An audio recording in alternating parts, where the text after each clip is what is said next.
A wife on her knees shall receive.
That is the facial expressions of a woman ready to receive.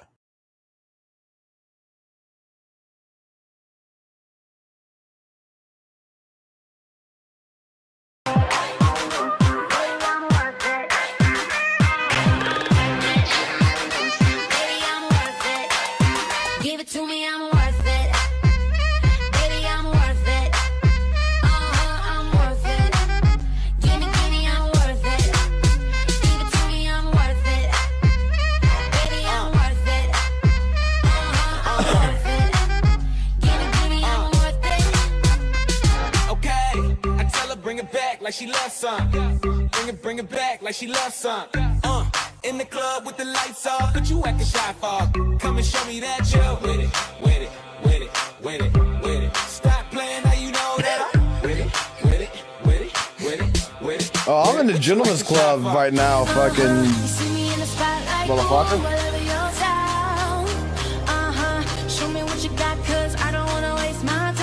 See? I'm in the goddamn I'm in the gentleman's club right now. You can fuck off. I'm in the gentleman's club right now. I'm fucking putting up dollar bills right now, bro. What's the point? What's the point of what? And you dare to have the audacity to ask, what's the point of what?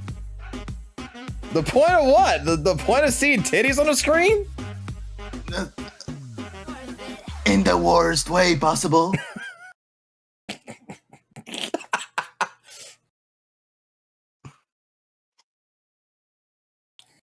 Just why? You're just mad because I got better luck than you.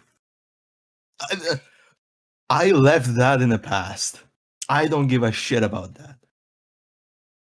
You don't give a shit. You don't give a shit. Now I played the story. I'm at 85 on the pulls, and I just used one fucking master tape and straight up get a fucking M3 Lucia.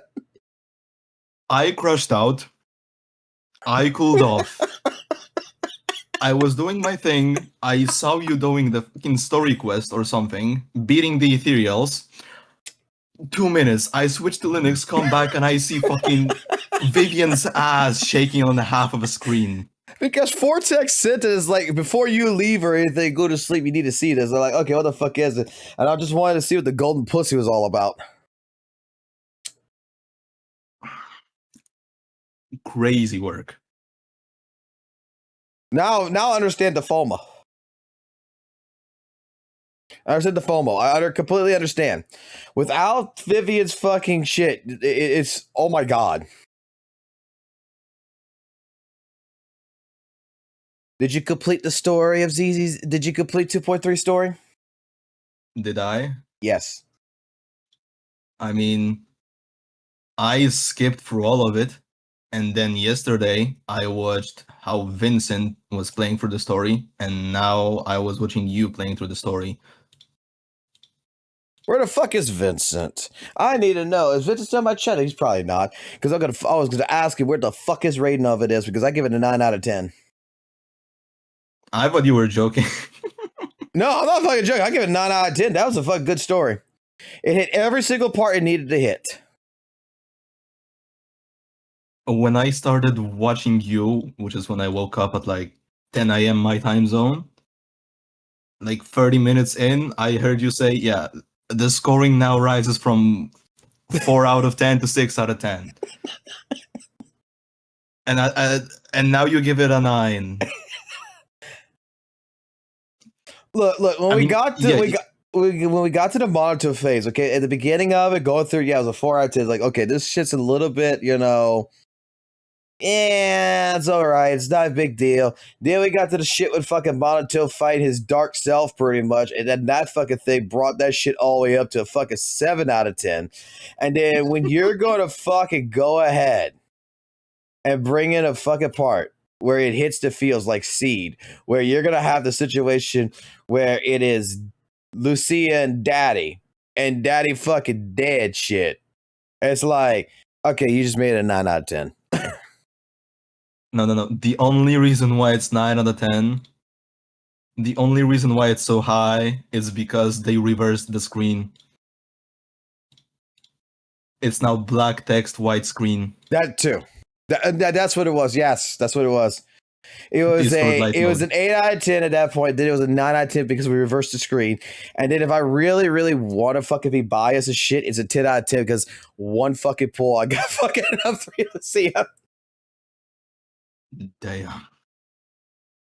I mean, like, I was skipping through that shit, but I had so much fun, especially with like constantly getting these animations and the cutscenes and stuff. What I'm appreciating, like I said, like I told this before, like I said this before. What I'm appreciating of this is that I played the shit out of fucking Weapon Waves, but I have not seen a fucking story in a gacha game in Weapon Waves that connects like this. Like, this is fucking more fleshed out.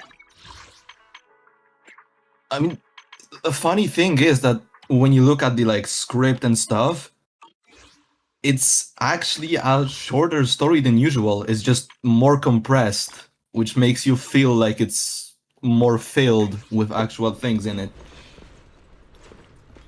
But I think they did a good job on it. And we are on a hot streak of like good story quests. Because yes, this is Vincent. This is amazing Vincent. No. No, this is the Goonster. He used to be Grok. Goonstein. This used to be Grok. Then this used to be fucking Nandor. Like, you know what, chat? You know what? We got Argo in here. We got Argo in here. All right. Welcome. So what I wanted to say is, like, outside of like 1.5, that for me just kind of felt out of nowhere, because like Astra, of course, the ether manipulation through her voice and singing, and Evelyn was just kind of there, wasn't able to grasp it all. 1.6 was great. 1.7 was, I think, great too. 2.0, this is where it's like too much material and monetization and fucking cinematics that were put out to the ZZZ's official site, and then the story quest felt empty because each one didn't have any build-up inside the game. It was all in the marketing. Each one was in the last part of the story of 1.0. What? Each one was in the story 1.0. Yes, but her whole build-up was in the marketing. That is the issue for the most part. True. So she just kind of in the story itself, she just kind of felt like she is the Almighty. You didn't have a lot of flashbacks, a lot of like downside to the character. You just had all the good things fleshed out about it. And then 2.1, 2.2, 2.3, yeah, we're back on the good shit. Keep talking. She didn't really have a proper character arc. Yeah, it's like your chat yesterday was saying that, and you were like also agreeing with this.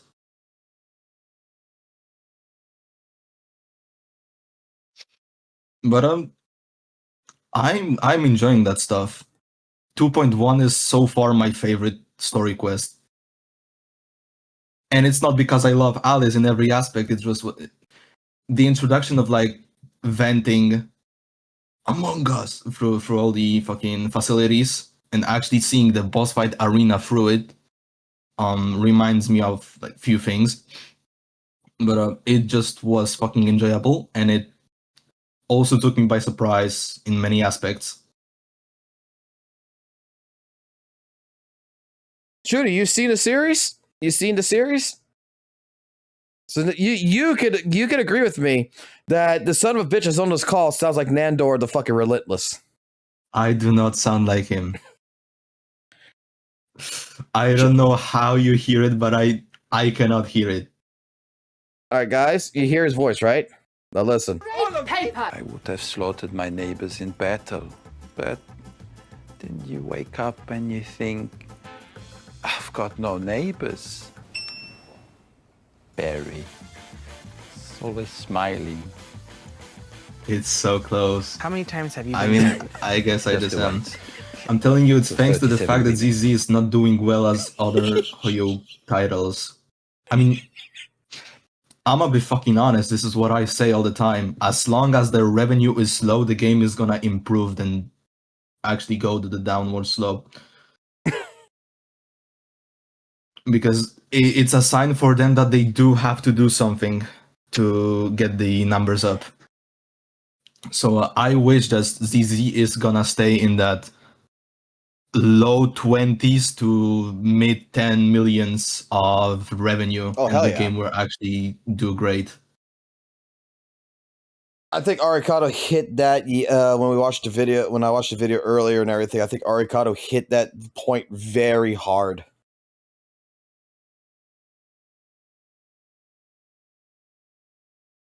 But I will say that so far, as a guy who is an ex-WUWA player coming into Zenless Zone Zero, story fucking wise has been absolutely much more simpler to follow, to be completely honest, and very well enjoyable. Granted, it's had its, some of its shit in 2.0, 2.1 was a little mid.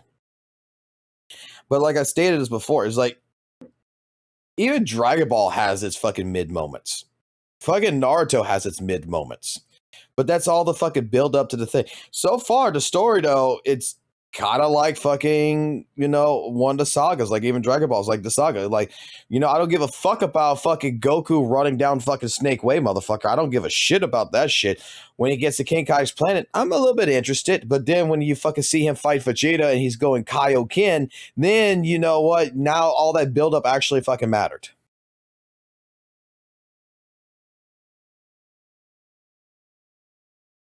It's not necessarily simple, it's a clarity issue.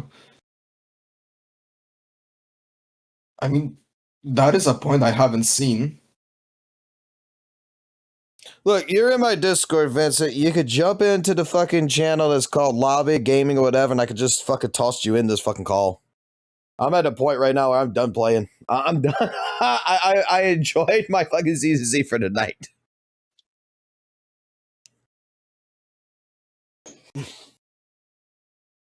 Make this so simple, that way people could just jump in on the thing. Like, you could just jump into the lobby or the gaming section or whatever, and I could just throw you right in here. There he is. Bam. There we go. We had Vincent. All right. Let's let the first and foremost, let's let the fucking goddamn lion son of a bitch who's supposed to give me my goddamn 2.7 fucking review who still hasn't given it to go ahead and fucking try to talk about ZZZ. I said on Monday, okay, give it time, give it time. My editor's not back yet. He's gonna be back tomorrow. What do you want from me? Your editor's gone. How about you edit it?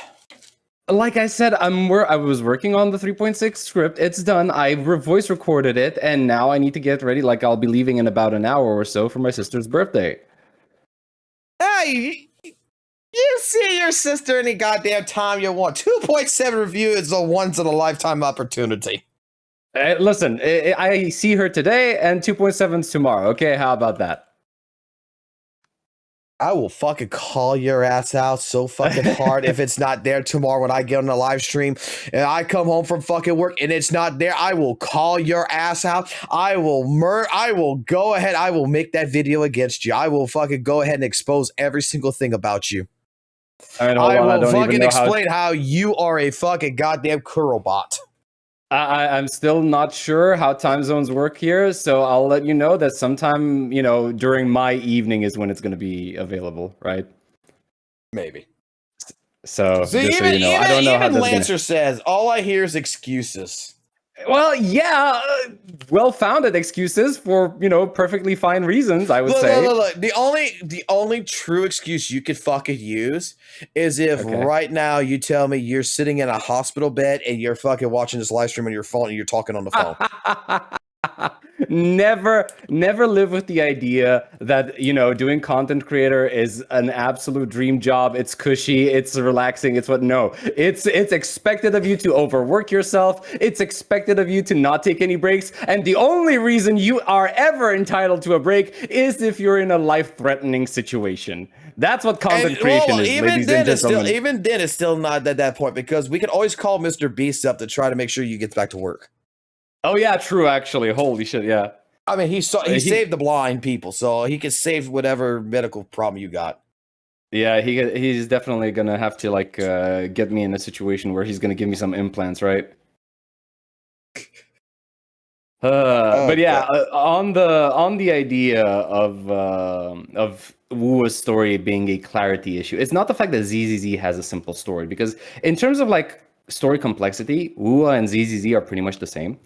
The only problem is that Wuthering Waves likes to overcomplicate its own storytelling. Yes. Best example is Yuno's quest line, because you have going through the realm of chaos, which is like a never-shifting realm. Chaos is very similar to the hollows in ZZZ, right? But for some reason, we were able to have a much more clear explanation in ZZZ about why hollows behave the way they do, and why we have drowned ideals in this part of the hollow, like of the Lemnian hollow. This was more clearly presented than whatever Wuthering Waves did when Yuno's questline tried to present to you the fact that, the whole point of anchoring, manifesting, and absorbing memories to recover Yuno's spirit back, right? To make her whole again, right? It's a clarity issue, not a simplicity, not the story's complexity issue, right? That's the only issue that I have with this thing. The problem I got with the story is that everything is just so fucking dynamically fucking distraught, I guess you want to say. It's let me put it like this. There was a guy who we watched a video yesterday. I'm not sure if you were here for it, that was talking about Warframe and Wuthering Waves and why he quit Wuthering Waves and is going back to Warframe. Is that Warframe brings back the same, every time he goes back to it, he gets back into the honeymoon phase because they're always taking risk and they're always introducing something new. And I was thinking about after I watched that video about why the fuck did I never why did I not really like 2.0? But when I talk about Wuthering Waves, I talk about the time that I liked it. It was all during 1.0, and I'm even going to say even the story moments, when we had that conversation about GN's story and everything. I feel like Wuthering Waves back in 1.0. Not that it was the wording I used earlier. Yeah, simplistic story, and over detailing story that's wrong, but Wuthering Waves in the beginning, for some apparent reason, the world that it created, the world that it evolved in, and how it was being told and how it was being showcased through its gameplay and everything else just felt good. There was like moments where, you know, it's not always detrimental. Like the thing, like I'll put it like this: GN's storyline, even though it was in the main story quest, we got his past, we got his future, and then we had his resolve with his own companion story. And the resolve in the companion story wasn't even really like a dynamic, like, you know, it's got to be a fight with a fucking Echo to the detrimental inner thing. It's basically like him coming to his own internal peace and realizing now he's got to carry the weight of this, but he can get through it. In 2.0, I don't know, like in 2.0's, all the story that I've seen so far of it, why is it every single fucking patch it is always directly from Rover coming in, meeting new character, and it's all been a female, and it's got to save the damsel in distress. I mean, that's the point. Everybody is going to give the excuse that it's an ML game, right? But even by ML, which is I assume stands for Master Love, right? Even for Master Love standards, Rover is failing pretty hard in terms of like being a good character, right? Because you have Master Love stories where you basically have, you know, the character face some interesting challenges. You see the character evolve in many ways. Personally, I don't think that Rover has evolved all that much throughout his, journey from 1.0 all the way up to 2.7. I think in all honesty, I think he's done a great job at avoiding child support. But at the same point in time, I think like Rover, I made a video about this back during like 1.2 or some shit, 1.3, where I said that I do not like Rover as a character because first and foremost, the character doesn't strike me as a main character, a protagonist, to be 100% honest. The thing about Rover is that right now, still to this point in time, Rover just seems like he is this person that got sucked into an isekai. He was like some fucking office worker that got sucked in here, and everybody's clarifying him as some kind of fucking hero. And he's just, instead of questioning it, he's just like, okay, lead the way. Basically, yes. Lead the way. I we'll deal with whatever the problem is. And then it's everyone else that is solving the fucking problem, and Rover gets credit for it. Okay, I won't go as far as saying that everybody else solves the problem, to be perfectly honest. Like, I would prefer it if that was the other way around, right? If characters actually, because that's one of my main complaints, right? It's because mostly anyone that's in Rover's story is basically just, you know, there to make Rover look good. And he solves everything. He's capable of doing everything. He does everything effortlessly without any sort of like, great challenge to himself, right? Sure, in combat, he might be pressed every now and again, but that's very rarely, and it always ends up being a smokescreen because he wins in the end every single time. Madaz, okay, you're saying like right now, Rover is a main character that suffers from amnesia. Okay, we just went through the fucking story here with fucking 2.3 with Yudhari, right? And technically speaking, Yudhari can't see fucking people or anything. Even Yudhari is questioning shit. Like, in ways that like it makes sense. It's not like she's just going with the flow. She is questioning things like her, like if she leaves, these people will die. She did before even she knows. She's like, I just can't do this. Like the feeling and everything else. Like with Rover, like one of the things that got to me, and I know I pissed a lot of people back off in 1.3 when I sat there and I'm just like, when we got introduced to the shorekeeper basically tells us we're the leader of the Black Shores. I'm like, and then Rover's just like, okay, we're gonna fight. Wait, it's like, hold the fuck on here. Wait a second here. I said it back then. It's like, we're the leader of the Black Shores. What the fuck is the Black Shores? Rover, why the fuck aren't you asking questions here? Like, you're just good with this? You're just good with knowing it. Basically, you're the leader of this shit.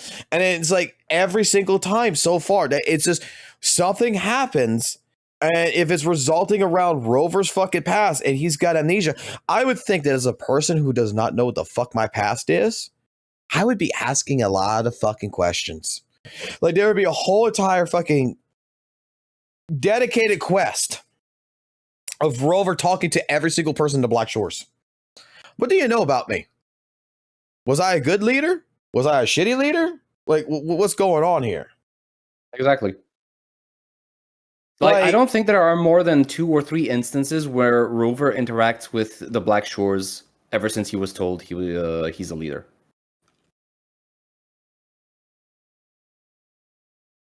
It's like I'm not sure if how much you guys or whatever or you know about the fucking beta and everything, but like the beta story made perfect sense when when he got the gun in his head, in his face and everything.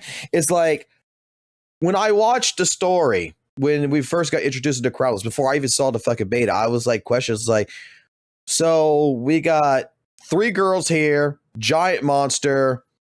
I fight giant monster, and they were all fucking happy-go-lucky and everything else. There's no question. But like when fucking Rover first comes into the beta, they're all questioning who the fuck Rover is. Then the fucking Crownless just shows up. Fucking Yang fucking gets involved, knocks you back, takes the hit for you, and then now we got a pissed off fucking Rover that just got pissed off because now we have kind of that sense of why we're gonna fight the Crownless. Because if I got stuck into an isekai world and like a typical anime, Crownless shows up. You know what the fucking main protagonist 9 out of 10 times does? Runs the fuck away. Like, what the fuck is this shit? And then you come back and you fight later. Like, what the fuck is it? No, Rover just like straight up, like from fucking frame 1, tried to embody soul leveling Arise, John WUWA here, fucking try to be like, I am the fucking protagonist. Like, I don't know. Like, there is just some key things in the WUWA's rewriting of its story that just does not feel good. Like, if I take every single patch by themselves, I could say every single patch is a 10 out of 10, to be honest, animation-wise and everything else. But if I don't know shit about, but if I know how these stories have been connecting, they don't connect well. They don't connect because the connections don't exist. You don't have any moments in the story that are spent on exploring these connections, right? Right. And you see, that's where, like I said, like with ZZZ, is like, so far I've been so attached to the fucking story right now because, okay, grant you, Yaharte and such, and Lucia here just showed up. Okay, they weren't part of the previous patch. But they make sense, like, pretty much Yaharte is fucking, and Lucia here is fucking Monotous long distance relationships on the fucking forum. And then somebody, I can't verify this, but someone's told me that if back in the last patch, that if you actually go into Internock and you go read all the fucking things that have something about Spook Shack, you'll see Strawberry Parfait, you'll see their fucking usernames talking. But that was something you had to go look for. I mean, I'm still going to say, like, in that case, regards how these characters were introduced was... Well, I can't actually say that no more. Yaharte, how she was introduced, I think was actually done really well. She was the one that was already captured by Sarah. It's already part of the dark plot to open up a fissure hole to go ahead for the creator kind of shit, to go ahead and do all this. So... it makes perfect sense, we get introduced to a character in the middle of the story in that regards. Probably would have been better if they could have hit it. And then make her, in 2.4 something available character, but I can't say that was a bad way of introducing her. Lucia, I could just accept it.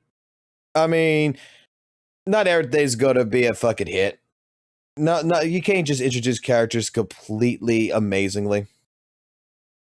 I mean, no, of course. Introductions, presentations, like when you start something, you don't start from the mountain from the mountaintop, because otherwise you're only going to have downhill to go from there, right? You need to build up to something. That's why 3.0, like, okay, 3.0 for HSR suffered from many issues, but one of them was the fact that people, like, didn't have the patience anymore for HSR storytelling, which was at the time very overbloated. And it was also combined with the fact that it was an introduction to a new story, a new zone, new characters. So you obviously couldn't start with peak. They needed to build up the characters. They needed to build up stuff. And the fact that they kept doing that with the 8-hour, 9 hours bloated story, that just burnt a lot of goodwill for HSR, which is why I'm happy to see that current HSR did a much better job at restricting the bloat and focusing a lot more on the character. It's also helped by the fact that we're reaching the conclusion of the Amphorius arc as well. I haven't gotten that far in HSR story. I kind of put it on the side since ZZZ stuff came through. Understandable. But I mean, even for the only thing I'm just gonna say is this fucking entire fucking shit with fucking Firefly and all this. No, fuck that shit. So far, it's just the most fucking yap fest fucking bullshit I don't give a fuck about. Oh, you've reached Firefly. Yeah, I don't give a shit. This entire Penacony fucking. I now understand why Valk told me is that, yeah, everything's going to be great until you get to this one part, and then you're going to be glad you have a skip button. But I'm not trying to skip. You're going to be glad you have a skip button. You're going to want to skip. Just do it. Just fucking do it. About the Germany dove.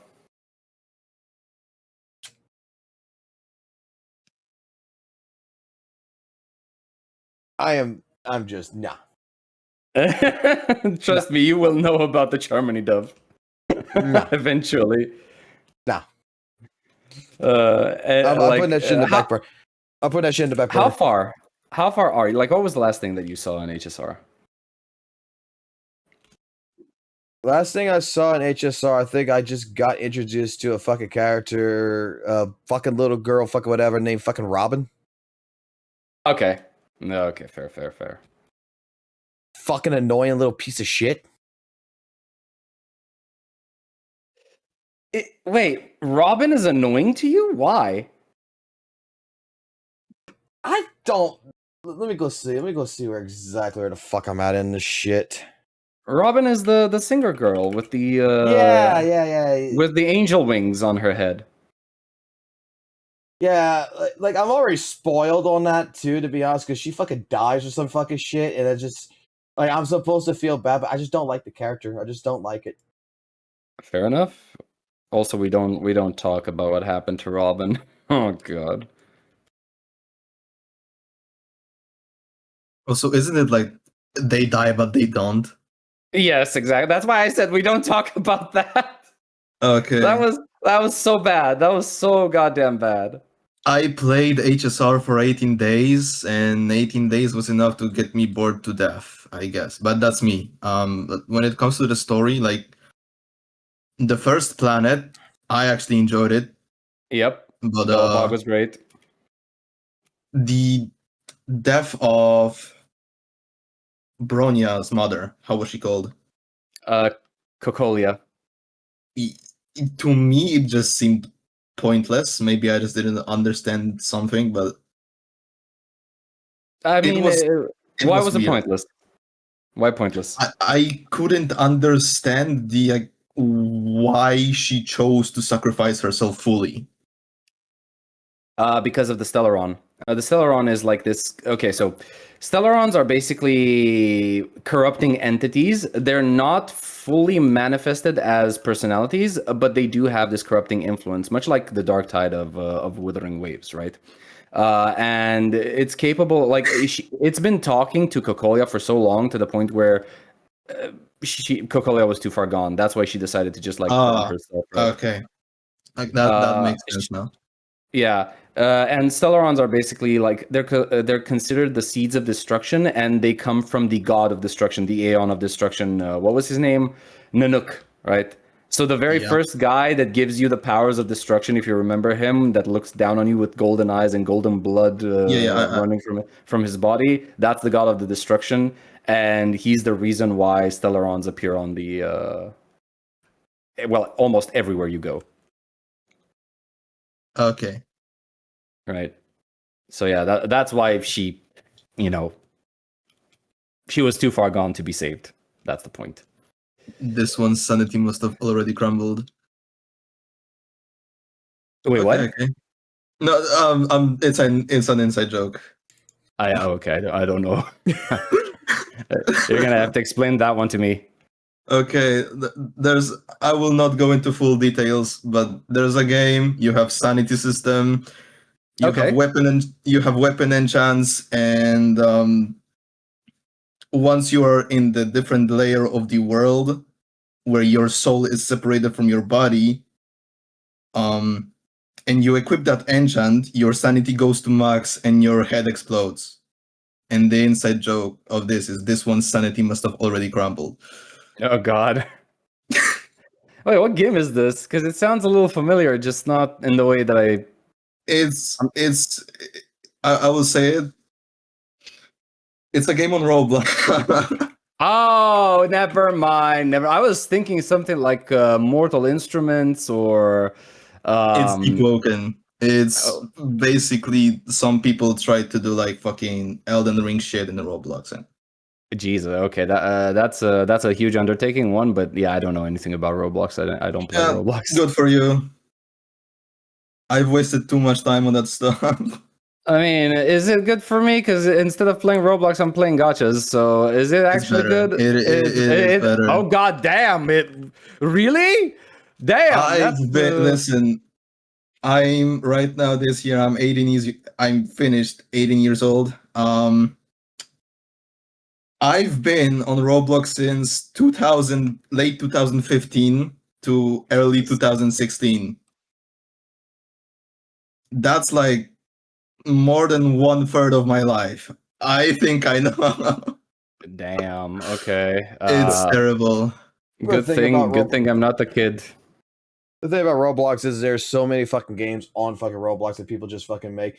And like I said before, I got a friend who is actually on fucking Roblox that makes a lot of fucking money from Roblox by helping balancing the gacha games on fucking Roblox.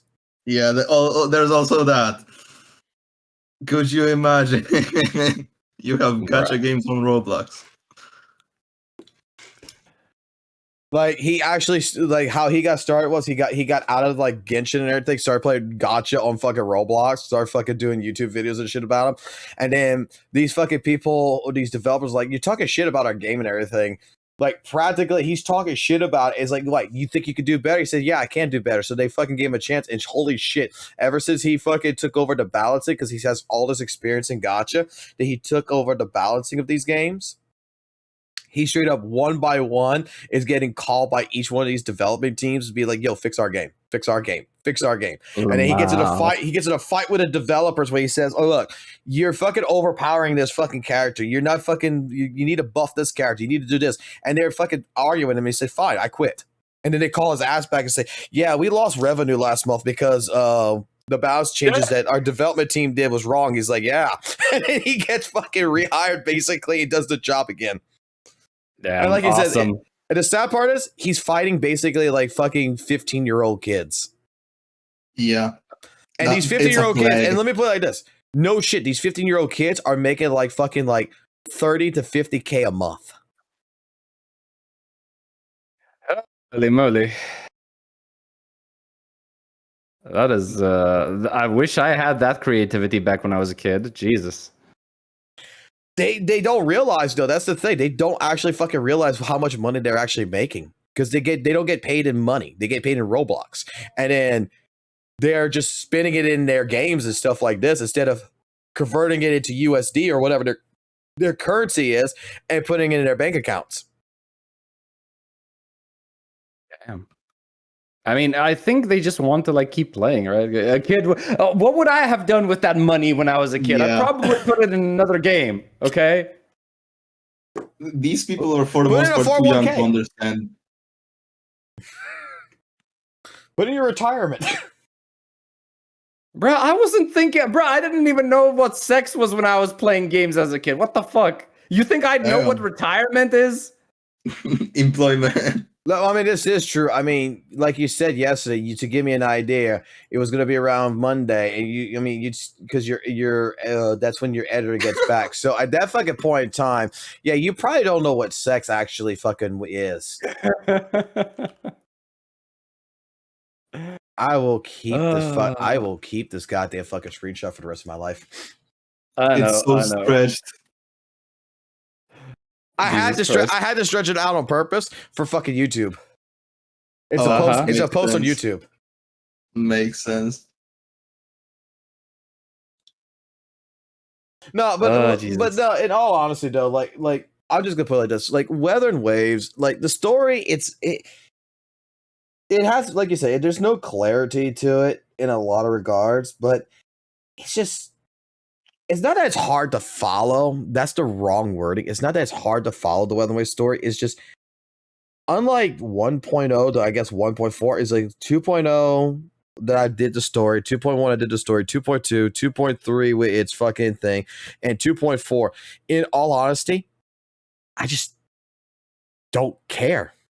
Like, I feel like in the sense, like, I used to care because I felt like there was actually a story that the developers were trying to tell, and that it was, I'll put it like this. It kind of felt like Kuro Games was that indie game developer that's actually putting in a lot of effort into their story. They're putting a lot of effort into telling this tale that they've been wanting to tell. And it was like I was getting invested. And then now, since they're bigger and everything else, it's just the story just does not compute. It doesn't hit the same way as 1.0 story does. It just feels like it's like, sorry, go ahead. It's like, fuck the story. We're just going to put something in here together that you're going to fucking question. You're going to be taken back on because there's going to be a lot of dialogue that's going to be fucking with your dictionary skills here because, you know, we need to make sure that everyone has kind of like this old English fucking British way of fucking speaking in a sense to where it's not called underwear and they're called britches and you got to fucking think about this for a fucking second. They say bridges or britches. But what's going to make our story fucking amazing is that we're going to animate this shit so fucking high end that you're going to feel like you're watching a Michael Bay film. And it's like, yeah, I do feel like I'm watching a Michael Bay film because the Michael Bay fucking stories for fucking shit fucking suck. The only thing good in a Michael Bay film is the fucking explosions.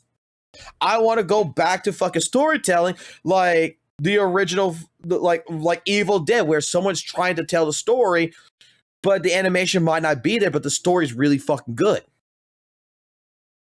The reason for that is that it's not even the fact that they're trying to be overly poetic. That's the issue, right? Because they do have what they need there. They have interesting characters. They have interesting story beats. They have amazingly good presentation. But the problem is that they don't respect their own world building. Like, for example, do you know that they use... in 2.7, they've used the term anchoring in so many wrong ways. It was actually insane how many times they defined and redefined what anchoring means. Because remember, in 2.6, you had anchoring meaning the process of experiencing somebody else's memory, manifest them into a tree, and then have them be absorbed by the person you're trying to, you know, bring back to life or, you know, tether back to reality. Well, in 2.7, they redefined anchoring as being a GPS system that can guide you to somebody. They redefined it as a way for Rover to be saved from the dark tide. And then they redefined it as a way to bring everybody together within the dark tide. Like, how are you going to use anchoring with 4 different meanings? So basically, they took the word fuck and they used it. Pretty much, yes. Like, they just decided that anchoring is going to mean whatever we need it to mean to explain whatever's happening on screen right now, right?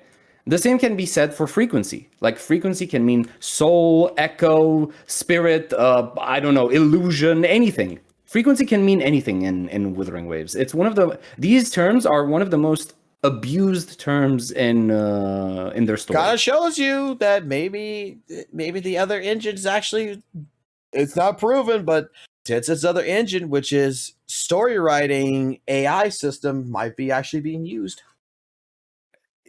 I don't want to believe that. I know it's likely, but I really don't want to believe that because, I mean, they don't need it. Right? Because if everything is AI generated, it shows that they don't need it. right? Sorry, if some of it, because I don't think all of it is AI generated. You'd have to be stupid to just take whatever an AI prompt is giving you and use everything as is without changing it, right? So they obviously have to have some sort of like human interface that it goes through that corrects and tries to apply things all together. Look, you're talking to a company that patented a fucking system that legitimately, instead of reading your fucking feedback, it fucking processes all the feedback and dishes out fucking templates of a world and templates of characters so that, you know, would be like, oh, this is what people like.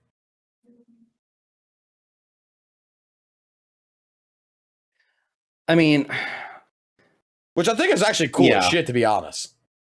It's cool, but look at what it's doing. If this is real and it's actually AI, it's actually damaging the storyline of Wuthering Waves severely. What we have confirmation on that's AI is, like I said, the world generated building is AI. The character basis, but now the characters, what people don't understand is when I say AI on this, it's not like Kuro Games is saying like make Malvika, okay? It's not going stealing Genshin's fucking work and putting in the game.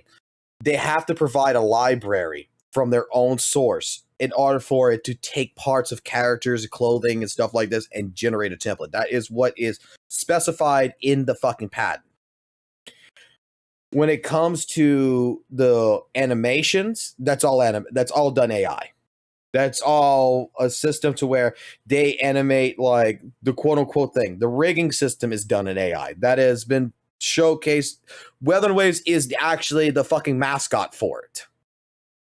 The entire Vice system is the mascot for fucking Wuthering Waves. When we're going to talk about like the NPC development of the story and the story elements itself, like the actual writing, that is not verified, but that is another system that Tencent owns and operates that another company is fucking using.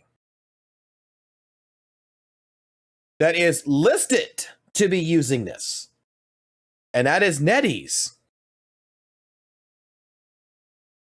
That they use that system. So our Overwatch game was created, our Marvel Overwatch game was created by that.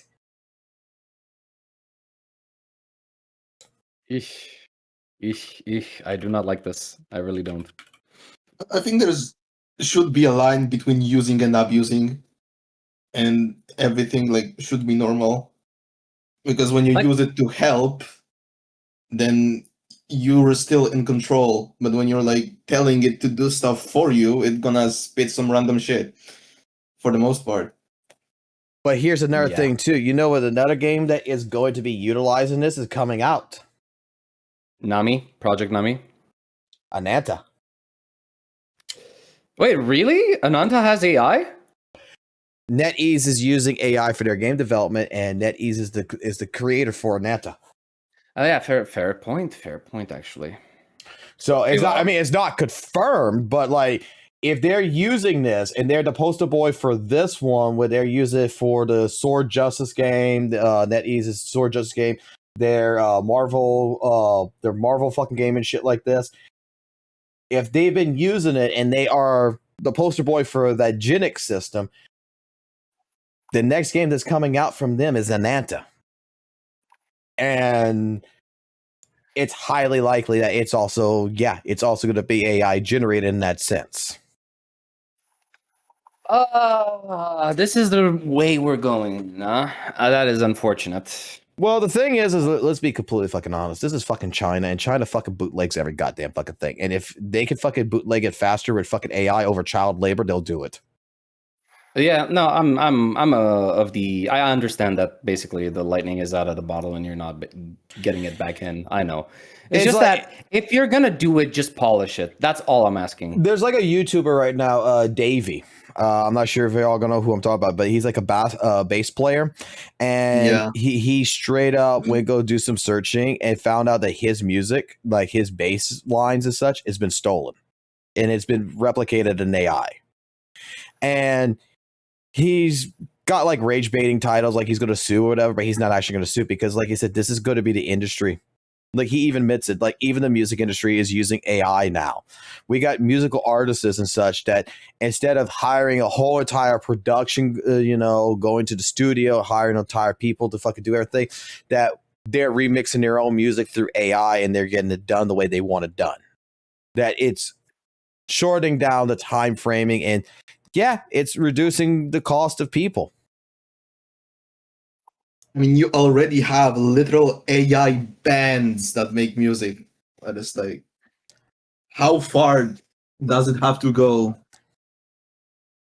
I mean, yeah, we have an example of an AI band right in this call. FOXSOL. Damn. I'll put it like this, okay?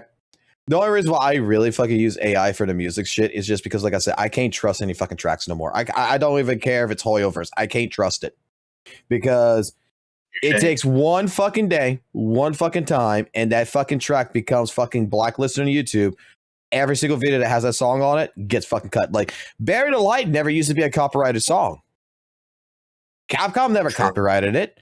And now if every single video that I had ever played fighting game wise that I did live streams, I keep getting emails every now and then for like a new song that just like, hey, this met a third party match.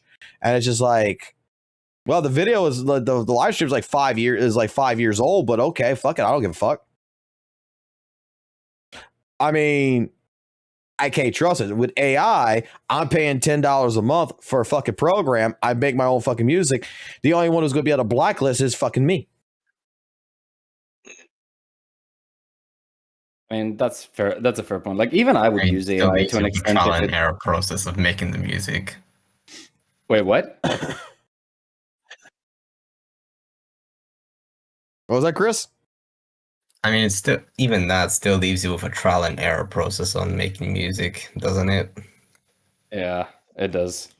Like I wanted to say, I'd probably use AI myself if it was quality enough, right? Because I do want to have moments in my video sections where I can't really, because I don't have enough material, right? And I'd like to do something a little bit more visually pleasing than just posting gameplay in my videos, right? Like I'd like to be able to generate some art of characters interacting in ways that I would have preferred, at least for WUWA videos, to like showcase what I'm trying to explain, what I would expect from WUWA storytelling.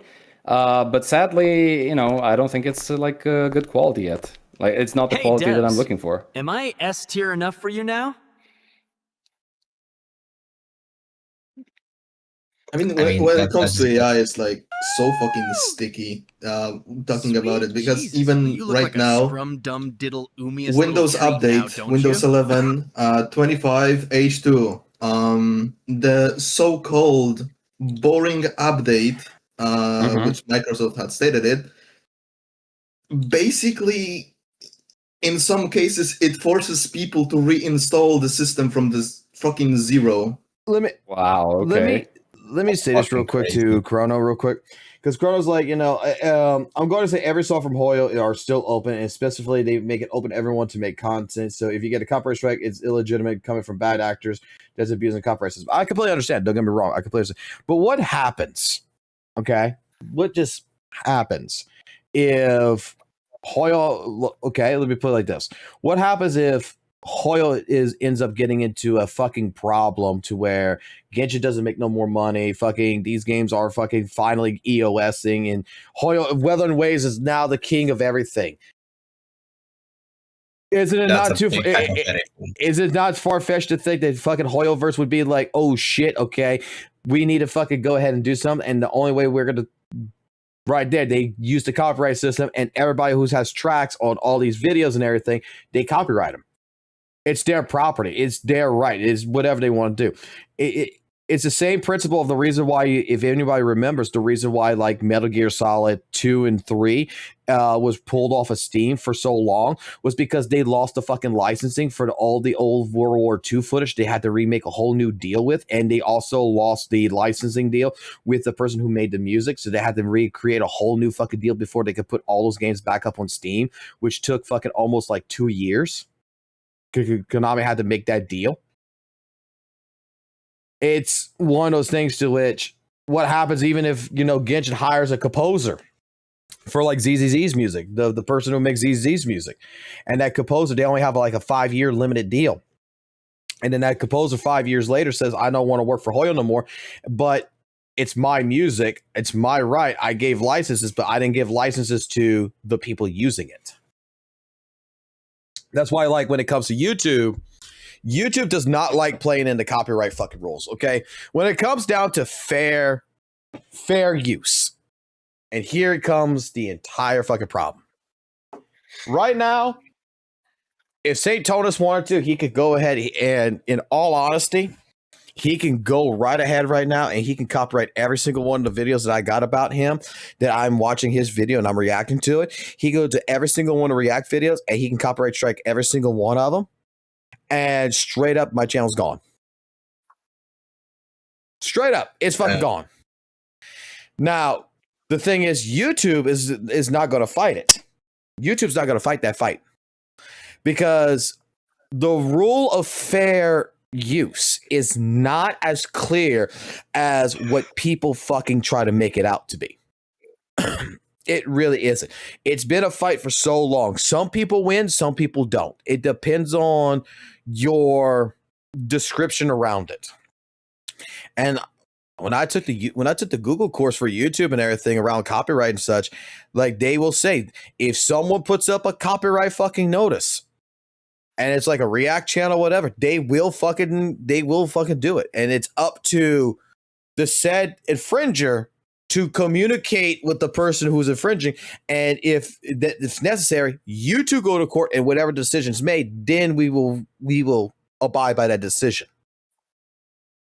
But we're not going to fight it because, again, some courts have determined, using a 7-second song, using 7 seconds of the song Linkin Park in an educational fucking film does not guarantee that is fair use.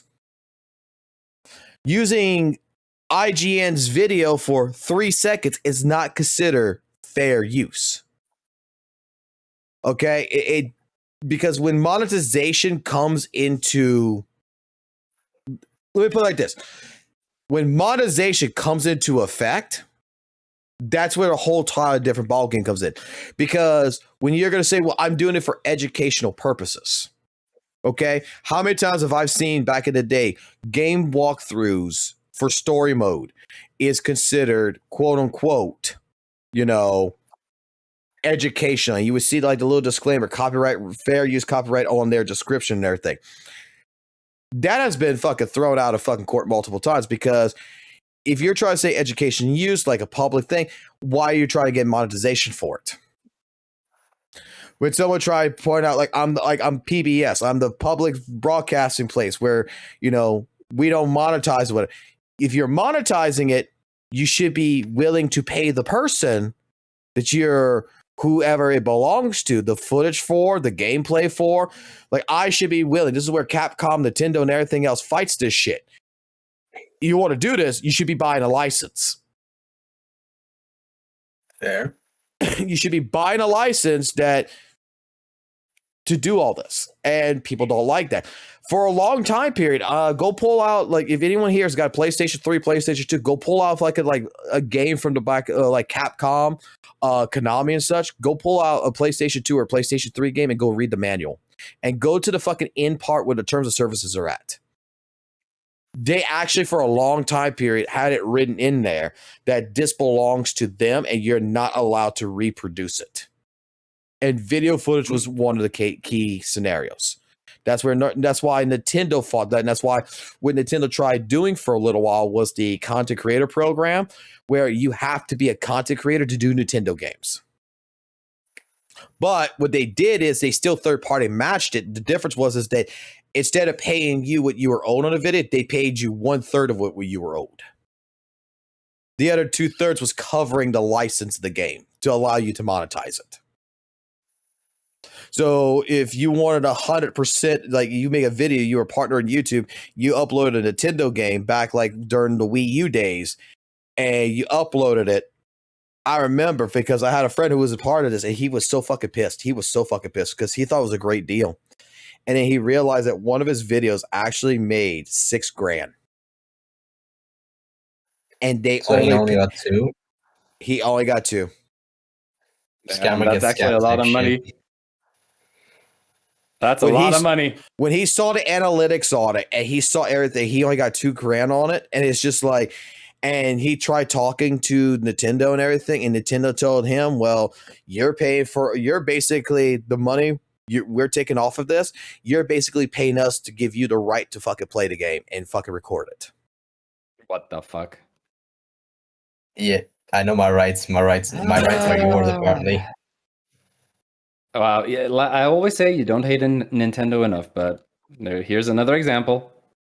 Yeah, he Of stopped what- after that. He stopped doing fucking Nintendo games. He stopped fucking doing them. Reasonable. For good reason. I despise Nintendo fucking as much as I can. I hate what they do, and yeah, I don't support them in any fucking which way, shape, form. But that content creator program, let me put it like this: there was people that like even after him that I knew that was in there. That dude, it was the funniest fucking shit that ever fucking happened. Every one of these people that I know of went to bed, they would do something else with their life, whatever time zone they were at, and they all got the same fucking email that they were not even an email. It was just like goodbye. They couldn't log into their accounts with the content creator program or whatever, and it's like every single one of their videos were still third-party match, and it was Nintendo that finally released out like maybe like a week later that they were all kicked out from the content creator program because they violated one fucking rule, which is they forgot to add one hashtag to their video. Really? For a hashtag? For a fucking hashtag. Okay. And here's the thing. The 2/3 payment no longer was there. They took 100% of the payment. Are we dead ass? Bro, that is such a scam. Like that is by far like, okay, he did his job. Now we're not going to pay him anything. Right? You know, Find any reason to just not give him the money. That's all that was. The reason why it's not surprising is because Nintendo is a company that put a lawsuit on a fucking store that was named Mario. It was one guy in particular I know of that he got a free copy from Nintendo for Star Fox Zero, did the entire walkthrough, did all the fucking gameplay, everything else. And here's the thing, he followed every single rule, right? He was putting the hashtag. It was one video, one out of fucking like 12 that he did not put the hashtag on. That was the reason why they voided his contract. They kicked him out and they took all his fucking earnings for that month. My God, that is Peak of Nintendo. Like I said, you do not hate Nintendo enough. Yeah. And everybody's like going crazy over like I never understood this. Everybody's going crazy over Zelda, over the new Pokemon. I'm like, how are you still buying those things? Not because you want to boycott the company, but they're actually bad games. What the fuck? Look, is nostalgia really the last time strong? Nintendo was good in my eyes was NAND 64 days. I don't know, man. I tried getting into Nintendo stuff. I tried getting into like the what is the strategy game that they have? The anime strategy game, Three Houses or something. What was it called? Fuck, I know. The only thing I know from Nintendo is Mario, Donkey Kong, Zelda. Hold on, let me check. Pokemon. 3 Houses. What was it called? Fire Emblem, right? That's what they have, right? So, like, I tried getting into that because I liked the idea of, like, oh, anime strategy with characters that can get into relationships with one another, and you can have progeny, and that progeny is going to be, like, the character that they're going to have, like, they're going to become units depending on who the mother and father is. I thought that was cool, right?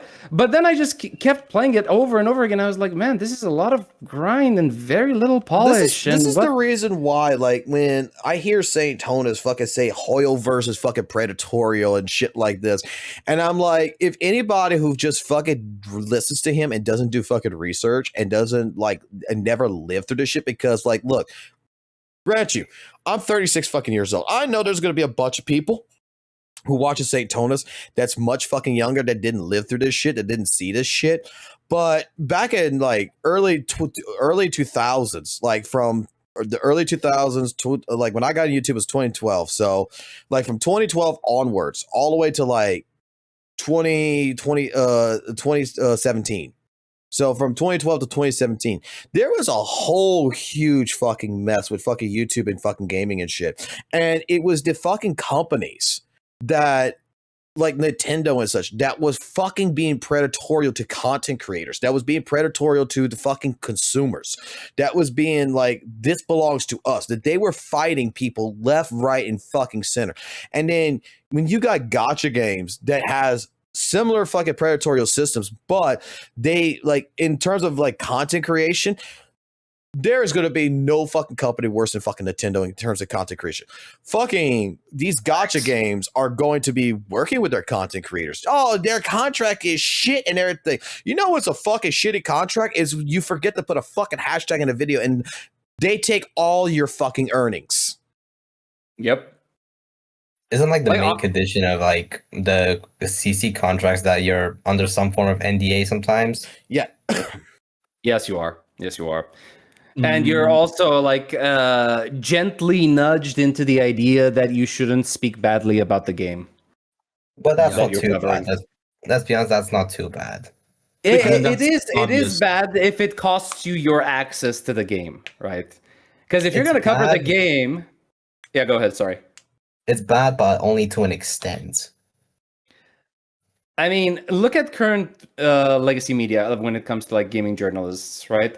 Most of the time, they're gonna have positive reviews of a game, mostly so that they don't sour relationships with the companies that they work with, so that they can get free access to games. I'm a testament to this because I used to be a Bandai content creator ambassador.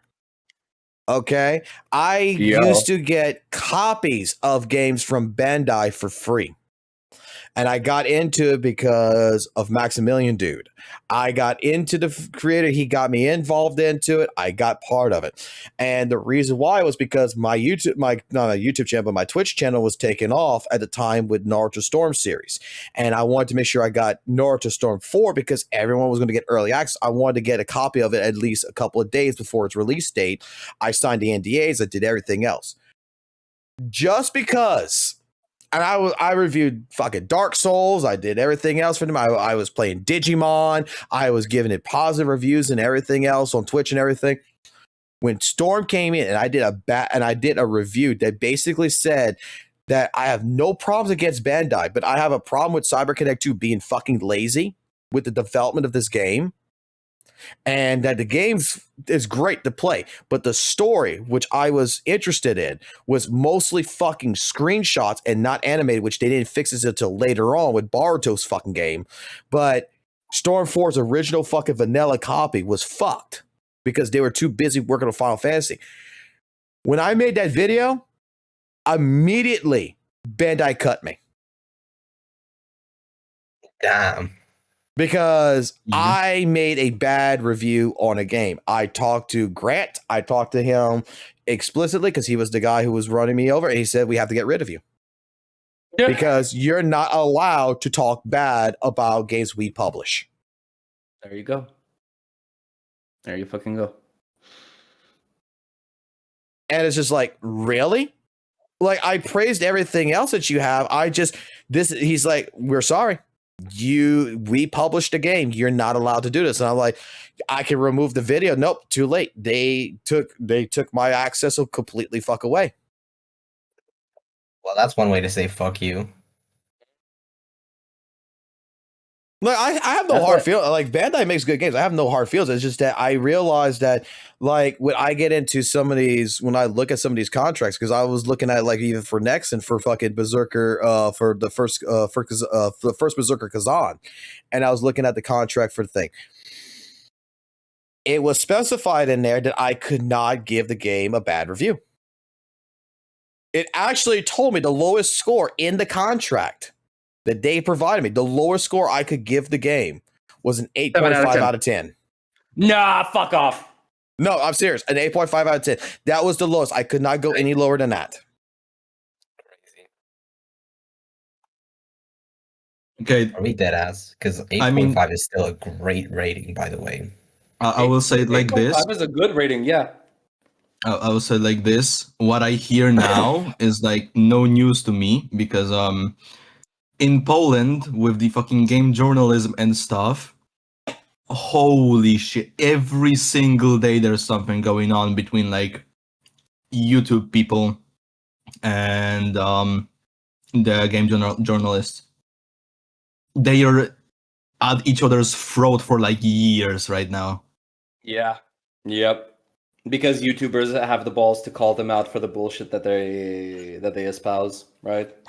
And one of the YouTubers that I started watching recently, he got a fucking document of 50 pages explaining why his take on a game and not agreeing with the journalist's review of the game violated something. There was nothing to talk about. Everything written in this document was going so around every single topic, you could literally pin it to anything. It was so vague that it applied to everything. Yes. Bruh. And this is the same way. This is the same way they write these reviews. That is insane. So let's take Silent Hill F for an example. Right. You have one place that looks absolutely beautiful, and you go inside a building and everything looks like it's made of a fucking cartoon. Okay. The graphics are different in different places. One time it looks good, one time it looks bad. What the You fuck? can see these things. But in the reviews, they'll just mention it and then let it be. And every single aspect, gameplay aspect, visual aspect, story aspect, they will like mention some bad things, but they will say nothing about it. Well, it's So also then like, you also got to remember too. You got to remember, like companies like Capcom and companies like Konami and even Nintendo, they even actually pay the fucking goddamn reviewers to fucking give it a high score. Yeah, that's true. Like, this is one of those things where if you see like a game that's like typically like with IGN or something, if you see a game that typically gets like, let's say a 4 out of 10 or some shit, like a low score, that in all honesty, it's most likely it's an indie game that does not have the ability to fight for itself. Like, it's just what it is. That's why, like, yeah, YouTubers have the thing, but as a YouTuber, you got to be careful if you want to get into these kind of content creator programs and such. Even fucking Weather and Waves has, in a sense, a very vague document that says you cannot talk bad about Weather and Waves if you want to be part of the Weather and Waves project content creator group. Okay, I'm gonna go pack my bags and everything because I am never getting into that content creator program then. The thing is, it says that because the wording it uses is anything that could damage the image of Kuro Games or Weathering Waves. I don't have to say anything. I'm just showing the game for what it is. If that's damaging, then you're doing it to yourselves. But here comes the question: what is considered damaging? Yeah. Yeah, that's actually a great question. They can literally put it into everything and say that this is now the law, the rule. No, but here's the thing. What they do? They give you something vague so that you avoid anything that comes even close to damaging. That's why they give you some vague shit. Yeah, I can see that working. But it also I can also use it as a double-edged sword, at least in my case, right? Because if all I'm doing is presenting the game for what it is, like I show the negatives that belong to the game, then look, it's not me that's damaging the reputation, it's you. You're damaging your own reputation because you made the game this way, right? So why am I getting flack for what you did? They don't give a shit. Because it doesn't benefit them. I know. They don't give a shit.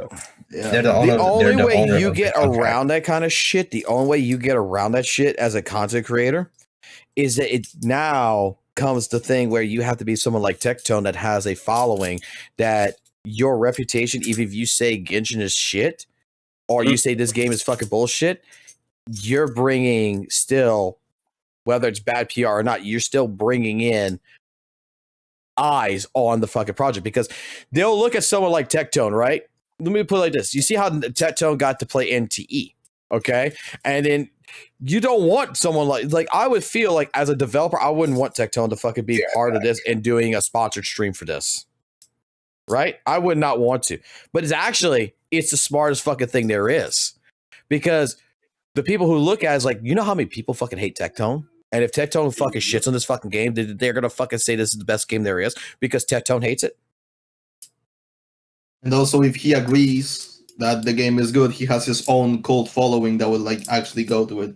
Right. So at that point in time, you got a win-win situation. Yes.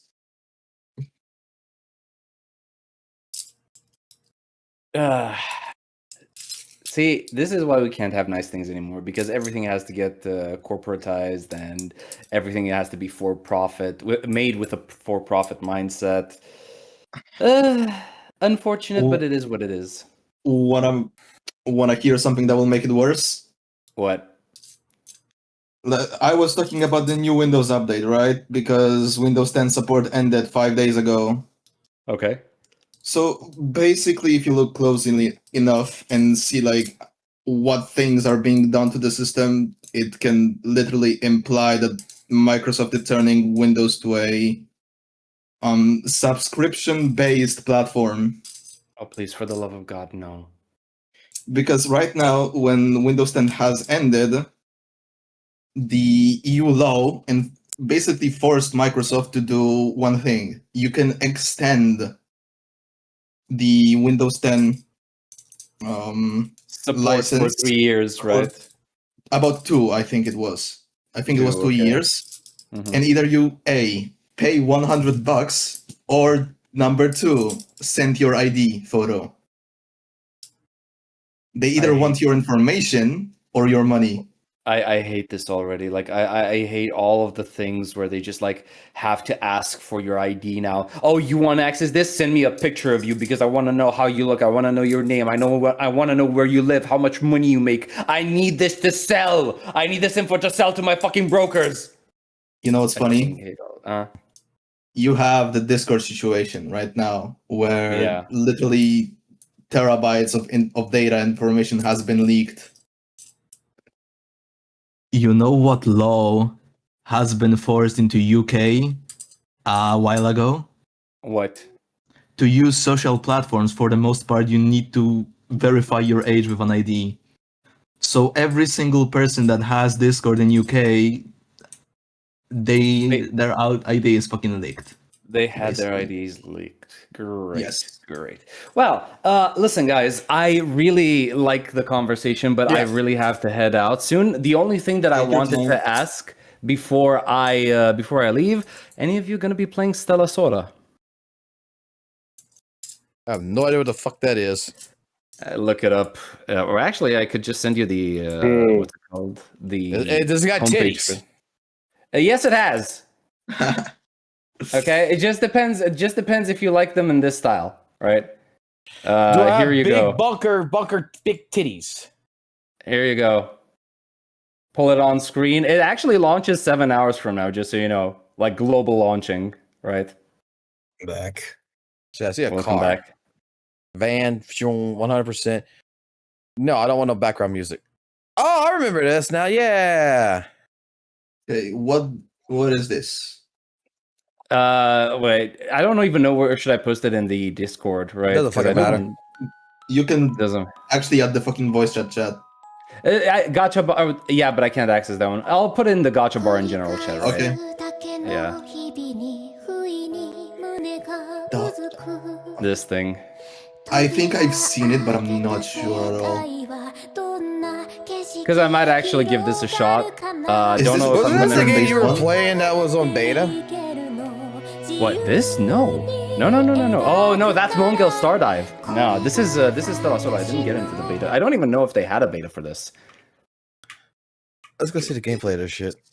Yeah, this is the first thing I want to see.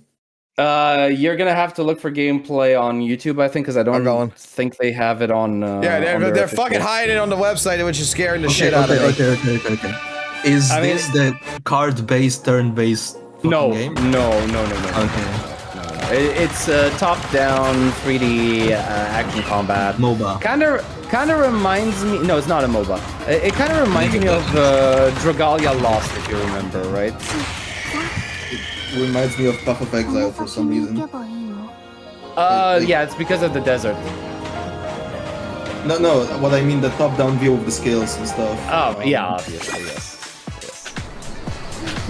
Blue Archive, but Diablo is wild. But not wrong, like, most of these characters are literally kids. Yeah.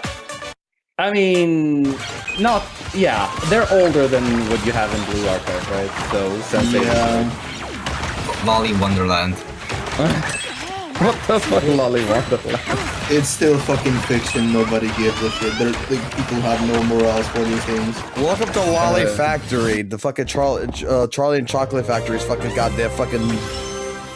What the fuck? Yeah, I'm gonna be honest, that does not look good in any aspect. Yeah, actually, wait, I saw gameplay that looked better than this. What the fuck? Why does it look like this now? I'm This still is a gonna day. try This it, is a but- day old. A day old. Fuck. Okay. It's purely mobile game. Okay, I'm gonna. No, it's on PC. You can play it on PC, but like. It's yeah, it's a port. Yeah, it's a port. Yeah, I'm gonna try it out for funsies because I don't have like interesting stuff to do, right? I mean, whatever. It can be content, right? What are you talking about? You got so many combat events you could be working on in WUWA. Oh right, yeah, of course, all of the combat events. Bro, do you know that I actually had to do the Vampire Survivors event, and 90% of the time I spent that event, I spent it standing still. Like I didn't even have to move my character to avoid the waves coming at me. All I had to do was just like wait for them to come at me and die. Jesus Christ, I wish I could do that in Vampire Survivors. All right, and then now wait, Vampire Survivors is different. We're talking about WUWA's Vampire Survivors. I know. Right? I wish I could do that. All I'm gonna say though is that really quickly, from what I'm seeing on the screen, is why does this fucking girl have the fucking biggest goddamn titties, but she's so fucking goddamn short? Which one of them? Middle You're or asking. It's listen. The one on the right. I mean, haven't you heard about short stacks, my guy? No. Damn. Fucking goddamn goddamn midget with the big fucking goddamn double D's. What the fuck? Nobody said anything about midgets. These designs are straight out of Midget Island. Jesus Christ. Hey, short people exist, okay? I'm not talking about midgets. I know short people exist. 2 of my friends are short. Blue's one of them. There is no such thing as a short person. Okay, sure. I'm sorry. Yeah, you're right. Sure, people don't have humor. They're rights. vertically challenged. That's okay. Yeah, I retract my previous statement. Okay.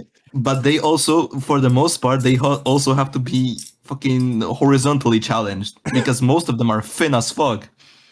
Not really, not necessarily. Some of the people that you claim are short are actually people I know that weigh like 300 pounds. At least. And Listen. They're fucking Discord mods. In this game, people, they look like cropped images. I mean, okay. Listen, at least in this game, okay, people who are vertically challenged are horizontally endowed. Okay, let's just call it that.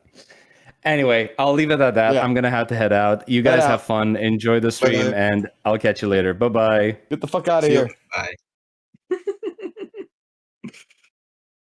This motherfucker still owes me a goddamn 2.7 fucking review. You will have it. You will have it. You will wait. No, but in all honesty, no, I gotta say, this story so far, you guys might call it whatever. I'm giving the fucking story a fucking goddamn 9 out of 10. For what? WUWA or ZZ? Yeah, I agree with that. I thought you were saying that for like straight up shits and giggles. No, honestly, no. It hit everything. Like it wasn't the best. Okay, don't get me wrong. It wasn't the fucking absolute fucking best in the beginning, but it told the story actually pretty damn well. To where I actually was excited. And then this right here, especially with Monato, they gave the respect to fucking Minato in the way that they did. Like, he's not gonna have his moment in the story because he's an A rank. You know, they treat A ranks like shit in the fucking ZZZ. I don't know. Motherfucker had his own goddamn fucking quarrels and fought his own dark self. And then even his dark self came in the end and fucking's like, you know what? Let's do this together. But you're still and a bitch. don't forget me. The truth about Minato is he was the main character of the story. Yes. And it's like, since fucking Seth came out and fucking other A rank characters that are actually relevant, they are not. How do I say it? They belong to the same group of quality. They're not separated from each other. A rank or S rank, in the story, they are treated the same way. Sons of Caledon, you have Piper and Lucy. You have Seth, which basically was a source of the main plot in 1.1. True. You have each and every cunning hair character is fucking A rank. They have their whole fucking first arc when you come into the game. They are the introduction. Who I'm in a call with right now? I'm in a call with someone named Argo and with Chris GM. Sup, fuckers.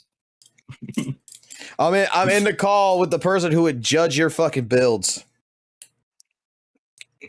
Yes, I would judge you. Judgment. Like I shall unleash. Like Chris. Judgment upon this world. Let me hold on. Listen to this. Chris doesn't know about this because Chris wasn't here for this. So, Chris, if I told you that there's a Lycon build right now with 4 Astral Disc and 2 Swing Jazz with his signature weapon, what is your thoughts? Kind of unoptimal, but you know what? It should work.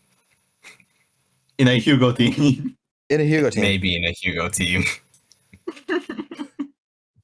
Wait, no. How would you do that in a Hugo team? It's Astral. Yes, Astral doesn't work.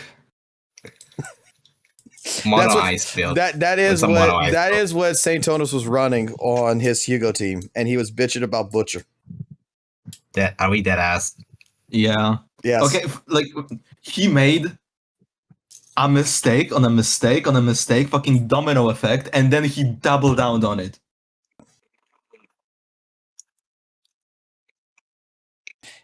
Like, I pray this man loses every 50-50 in his life. Oh boy! I pray this man loses sanity for once and quit. Oh boy, you weren't here when I completed the fucking story. I think I pissed off the entire chat. Why though? Oh, Chris wasn't here for when I completed the story and I did my fucking pull. Oh, yeah. This man even Argo crashed out. I did. I'm still fucking kind of subconsciously mad about it. What did he do? He got the fucking 1 pull from completing the story. He went into the fucking F4. He did a single pull, skipped it, and got fucking Lucy at turn 3. I'ma kill this monkey, I swear to God. He did. It was 6th pull on this fucking pity. Where's my gun? 84 pulls left to the guarantee. I started spazzing out when I saw this. I did the story. I'm like, oh look, it gives me because I was out. I was like, oh look, it gave me a free fucking master tape. Let me just go ahead and use it. And I pressed skip because like, dude, I'm at 85. Like, what the fuck? Like, I'm not gonna get anywhere. And all of a sudden, I see Lucia on the screen. I'm like, oh shit. And I just stay quiet. I'm just seeing the chat just fucking Argo and everybody just fucking exclaiming and getting fucking pissed off. The fact that you were like quiet the whole time and left the screen on for everyone to witness and suffer made it 10 times much more worse. Fox, you know what, Whams? You get that lucky on an S rank, but I'm still stuck on an M4 Minato. I'm suffering. It's okay. No, it's not. I'm 25 away from pity, and I'm still not getting the fucking M5. I will ask the same question I asked you back then, Fox. How good was that dick? What the fuck you mean? Listen, how much effort did you have to put into cleaning it to get such fucking rewards for it? What Who's dick? contact do you have Who's between dick? all these people? I played the story. I fell in love with the story, and the game said you get an M3 Lucia. Oh, so okay. So the only reason why you gave it the high rating is okay. I have to You kill paid it just to get actor. one monitor copy. You All right, gotcha. dirty-handed motherfucker. I will not tolerate this. They are paying you for this, and It's more dog shit. remember the lowest rating you can do is 8.5. I think that you tried to play it safe and not reach the lowest one, and now you're exposing yourself secretly. Being in the enemy lines under a contract, and now you're getting all of these fucking S ranks early. Business contract luck. I- Uncle was watching. I don't know, dude. My luck has been like, dude, I don't know what the fuck is up with my goddamn luck recently in this game. Because straight up, when I fucking got the fucking goddamn, when I first did the polls and everything, if everyone was here, we got 2 Lucias, and we got a fucking Vivian, and we got the fucking weapon for Lucy. And I'm like, oh, Chris, you moron. He's not showing it. It's fine. He's not showing it. To be fair, I got Lucia in 50 polls, but only 2 monotos, so pick your poison Dude. for me. I'm about to hit pity again, and I'm still haven't gotten that one monitor copy I need. Oh yeah, because the one from the quest. I'm on M4. I need one Yeah. from the. Also, Monza pulls off what I call a Black Dragon Saint. In the manga, the Black Dragon Saint got defeated, but then gave his life force to save his rival before dying. I mean, you're really having that trouble with Monoto right now, Chris? Yep. I got I'm M6. literally- I got an M6 Monoto with an R5 fucking An Gorilla M3 Wisp. Lucia and a fucking engine. Fox, let me tell you how bad my situation is. I have 1 polychrome to my name. Brokey. I have 30. That definitely sounds like a fucking skill issue. I'm gonna kill your ass. Well, I'm Luck being is not honest, it your sounds like a forte. skill issue to me. It sounds like you might need to learn how to pop the plastic. You know what? Listen, You might Chris, be right. Chris, You might be right there. you might need my lessons on how to suck that dick, and then you will have like an amazing luck. Because from what you can see on Fox, it fucking worked. I didn't suck no dick. What the fuck are you talking about? He learned it, he mastered it, and now he's on the way Scott getting these S ranks. I was just about to say I might have to go give Dawei a sloppy for that monitor. I can teach you. Bad. Like abysmal dog shit. Like good for you, but fucking give us some. Just wait till fucking 2.4. Just wait for the Hiyari fucking pulls and wait for the Banyu pulls. I'm not going for Idari. Bro, I'm saving for Dailin. That bitch is broken. I made up my mind. They're gonna I'm not nerf the going bitch. for- They're gonna nerf her ass. Bandages are They nerfed her Wenjin, but not her. They already nerfed the Wenjin. They're gonna nerf Yeah. her. No, nope. Oh yeah, well, Her kit is okay. Her kit is okay. The engine is like, the fuck are you doing? The engine is completely optional. all right, fine, guys. You've all exposed me. I'll tell you the story. I'll tell you the fucking story. So the way it's always been actually my great grandpa, and you know he just takes pity on me. Damn that bitch old. Yeah. But no, in all honesty, I know why it happened. I know why this happened. Because you have 3 copies of Lucia, dude. No, because you don't give a fuck about Lucia. Exactly. Fucking exactly. Come When on. I gave a fuck about like Chang Li, bro, I lost every single fucking 50-50. I lost every fucking one of them. And I was just like, fuck. And That's my WUWA situation. And then when Shorekeeper came out, because I used to make this deal. I made this deal after Chang Li. I used to make this deal where I'm going to keep pulling on a character until I lose a 50-50. And when I lose the fucking 50-50, at that fucking point in time, I don't pull no more. Shorekeeper, I did on purpose to piss my chat off. God damn it, Fox. And you got 6 copies without 50 people. All we did was single pulls. I'm gonna fucking rip this man to shreds. I got a summon 6 from doing nothing but single pulls. Fox, let me explain My to you why luck this comes from pisses me single off. pulls. Let me explain to you why this pisses me off, because I've been playing WUWA for months now, and I've never won a 50-50 in that fucking game. Dude, I like my chat was exploding on that one when I was doing the Shorekeeper pulls, and I'm just like, okay, we got Shorekeeper. I did the second pull, got Shorekeeper, and then this was the time where I was doing 10 pulls at that time, but I said, okay, fuck you motherfuckers, and I started doing the single pulls, and I got a third copy, and I'm just like, holy shit. So I put some more money into the account. I got 4 copies. I got 5 copies.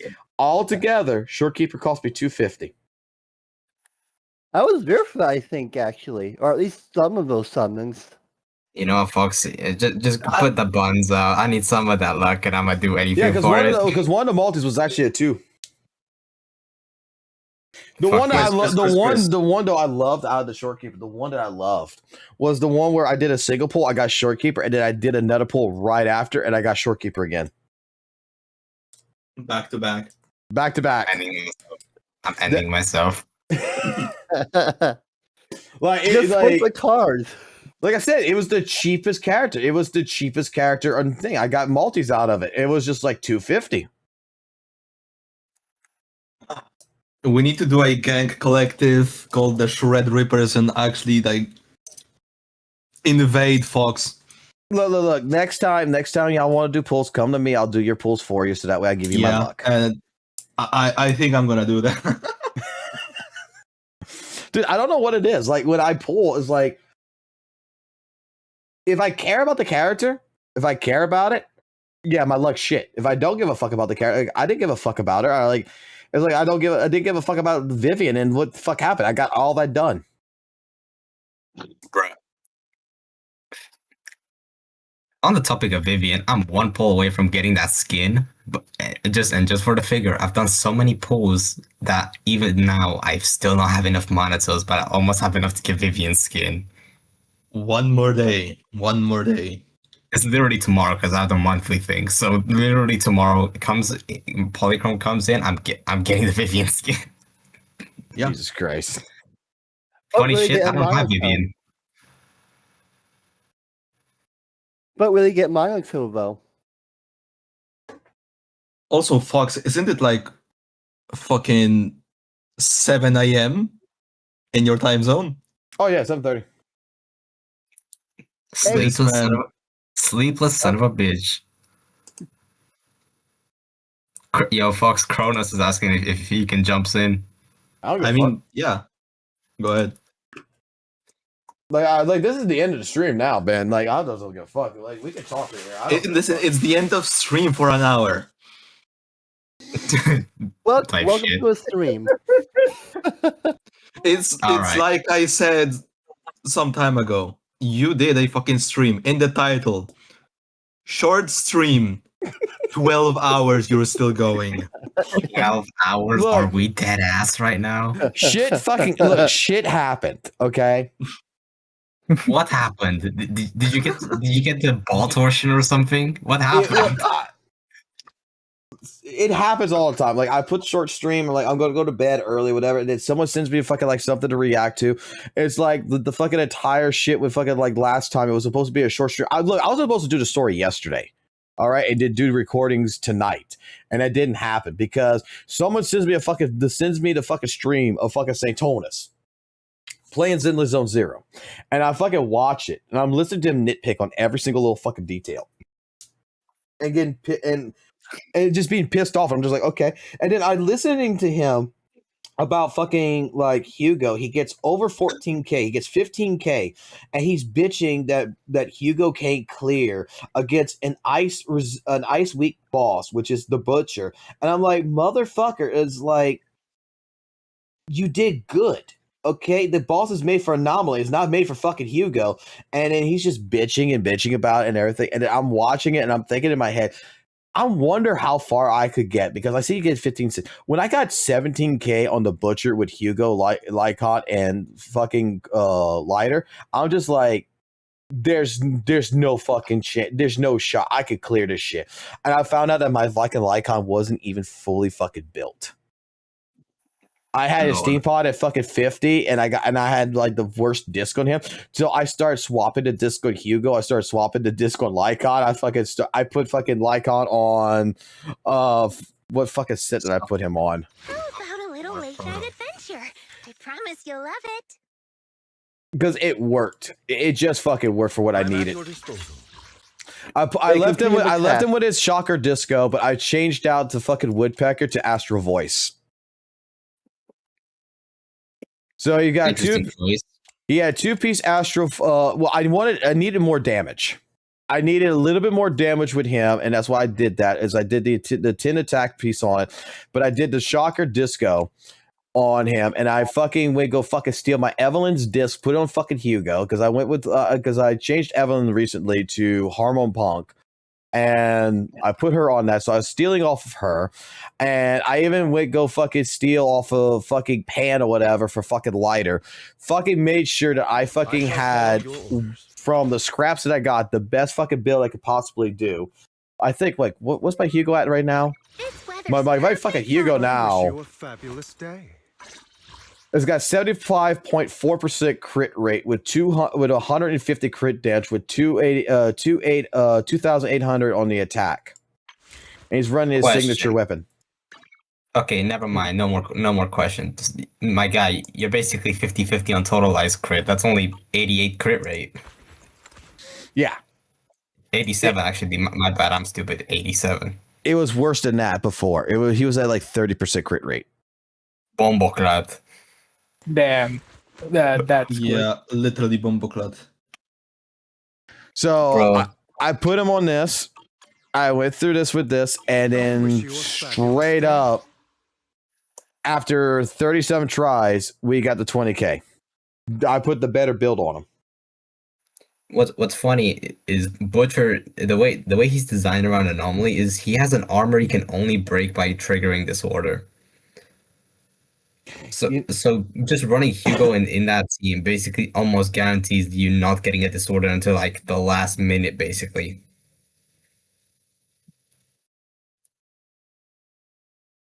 Yes, because somehow I popped the Disorder. I mean, you can set it up, but like that shit's a pain. I got it.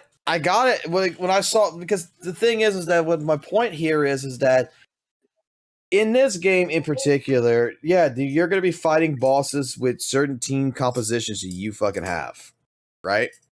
And certain team compositions, you know, it's not meant for that fucking boss, but you can still fucking pull it off. I didn't think Hugo could get 20K. I didn't think he'd get 20K. I thought like I could get like 16 and be fine. When I saw I got 17.5, and then I saw that I got, damn, this is possible. I'm like, it's possible. And then when I got 19K, I knew it was possible. I mean, dude, if you had like what 99 crit rate, you could have probably pulled it off. I mean, there was this one rotation. I think the very first time the Miasmic Fiend appeared, which is in 2.1, I didn't have any anomaly team. I just used Yishuan, and I still 20K that. Fair. Also, I'm reading your chat, Fox. Ace, Siri, bringers back in 2 months, so have fun. 2.5 months to be specific. I don't have a problem with Bringer. I do. I hate the son of a bit. Yeah, me too. I hate his fucking sacrifice knife. I've already beaten Bringer with Jane Doe, so. I mean, Bringer is literally auto clear for me, but I just don't like fucking boss design itself. Yeah, I just don't like the boss design. Creator! I just dislike the Myrian X. Refine my ass his cake. flaws.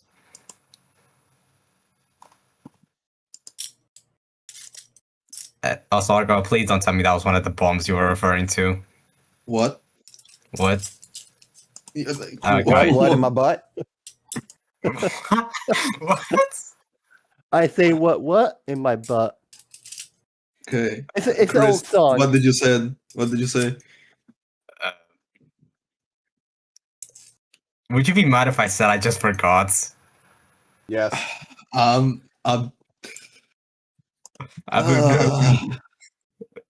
forgot. Oh, oopsie. You're so. I give up. Dude, we give up on Yeah. life. We give up on life. Oh, by the way, guys, this is the Discord. We're all on Discord, and this is what happens on Discord when I join in. Is that we get all kinds of stupid shit getting talked about. Oh, okay. Now you're making us sound weird. Do you wanna mention how each time you join the fucking voice chat, you're moaning your ass in the car while eating? Violently moaning in the car, bro. Fuck you know. God, yes! These chicken nuggets are great! You want a chicken nugget up your ass or something?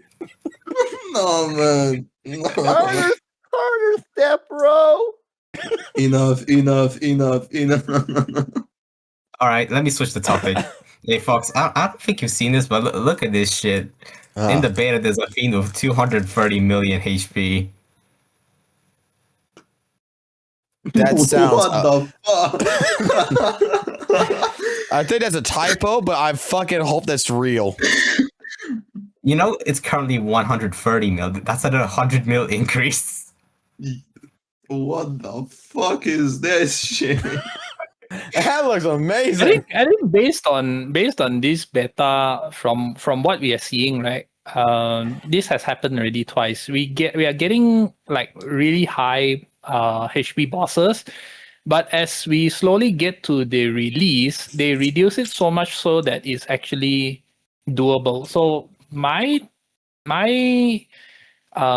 thinking is that they're doing the balancing backwards. They're testing damage output first. So what they needed was enemies with huge HP pools to see what kind of damage they can do, and then from there they adjust what the actual HP is they need on release. Because yeah, they do that.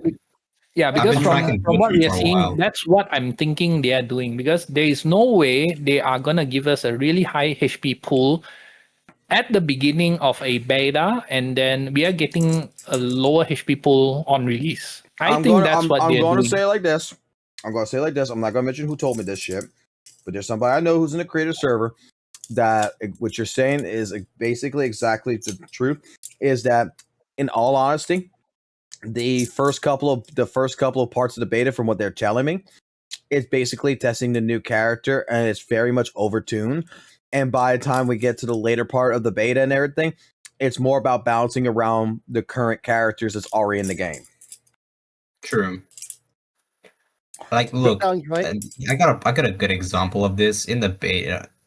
In the beta, like a month ago, Butcher was said to go up to 164 mil. Then they dropped it to 152. Then they dropped it to 136, which is what we have now. And that's not so much difference from the previous Butcher, which was, I think, 130 something. That's like just a few million difference. It was 134. It's a 2 mil difference. It's like you have Priest now, which is basically a 2 million increase. So right They're doing now, very small increases now. Yeah. So right now, the Butcher at this point in time is 136, right? Yeah. Correct. He was 130 something before. And in the current beta right now, He's 105. Correct. UCC is at 133 in the beta, so that's fun. Wait, why is he so low? What? You should see the new boss. The new boss is only on 33 mil. You see, I don't think it's an HP inflation issue. I think it's a balancing on the health issue.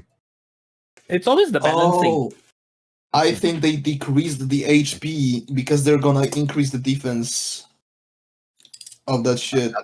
That'd be interesting. Wait, they're going to do that? Why would they do that on Butcher? Though? Because it's Rapture meta right now.